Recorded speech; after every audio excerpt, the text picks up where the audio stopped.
மேல இருக்க அந்த பையன் பாத்தீங்கன்னா விஜய் டிவில நீயா நானா ஷோல வந்து லாஸ்ட் எபிசோட்ல வந்து பேசியிருந்தாங்க. அந்த பையன் பேசுனதை பார்த்து எனக்கு என்ன தோணுச்சுன்னா, இன்னைக்கு நிலைமைக்கும் நம்மள பெத்தவங்க கஷ்டப்பட்டு படிக்க வச்சு நம்மள ஸ்கூலுக்கு படிக்க அமிச்சா அங்க போய் படிக்காம குடிச்சுக்கிட்டு கூத்தாடிட்டு இருக்கோம். ஆனா இந்த காலகட்டத்திலும் இந்த மாதிரி சில பேர் தான் படிச்சு முன்ன வரணுங்கிறதுக்காக எவ்வளவு கஷ்டப்படுறாங்கன்னு அந்த ஒரு ஸ்டோரி சொல்லிடுச்சு. அந்த பையனுக்கு அப்பா கிடையாது, அம்மா மட்டும்தான். அப்பா இருந்து என்னெல்லாம் பண்ணமோ அந்த பையன் கஷ்டப்பட்டு இப்ப பண்ணிட்டு இருக்கான். அந்த பையன் பாலை தூக்குற கூலி வேலையை செஞ்சுட்டு வந்துட்டு இருக்கான். அந்த பையன் சொல்றத நீங்களே கேளுங்க.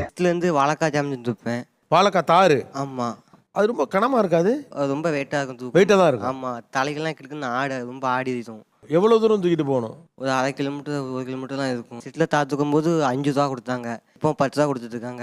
நம்ம வாழ்க்கை என்னடா இவ்வளவு கஷ்டமா இருக்குன்னு சொல்றப்ப கொஞ்சம் போய் இந்த ஷோவை பாரு. பையன் சொல்றப்ப கேட்டா நமக்கு இருக்கிறது அவனுக்கு 100ல 1 பிரச்சனை தான் தோணும். நீங்க இன்னும் வாழை படம் பார்க்கலனா இந்த பையன் 3 நிமிஷத்துல சொன்ன ஸ்டோரி தான் வாழையில 2 மணி நேரம் சொல்லி. பையன் வாழ்ற வாழ்க்கையை பத்தி நீங்க என்ன நினைக்கிறீங்க?